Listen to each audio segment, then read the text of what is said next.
on the use of their assets and also blocking of the financial transactions and also use of their funds, which is also called as economic sanctions. When you take the definition of economic sanctions, and the sanctions imposed under the Ofac SDN list are one and the same, because under Ofac SDN we are restricting on the blocking of their assets, use of their funds, and also blocking the bulk transactions or normal financial transactions.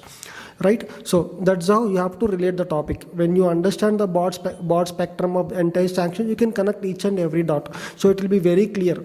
That's the where people get confused, because one article you will read about sanctions and in another article you will read about Ofac SDN, because the both definitions will be mostly the same and you will be getting confused. This is how you have to learn, because I don't think I think this video goes like very bigger time span, but still it is worth watching the entire video, because you can relate to it each and everything. Okay, economic sanctions, okay, under which it can be economic sanctions can be imposed under Ofac SDN list. Right, okay, next one is Ofac non-SDN or Ofac consolidated list.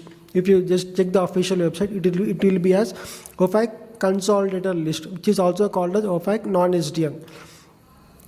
Under this list, same sanctions can be imposed on either entities or individuals on the restriction of specific trade, which is also called as trade sanctions.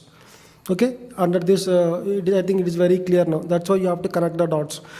First one is Ofac SDN, second one is Ofac non-SDN or consolidated list, and third one is Ofac SDNT, specifically designated narcotic traffickers. Under this, sanctions can be imposed on individuals or entities who support narcotic, or indirectly who support narcotics, like consumption of drugs or sale of drugs. Okay, and the next one is SDNTK, specifically designated narcotic traffickers under Kingpin Act.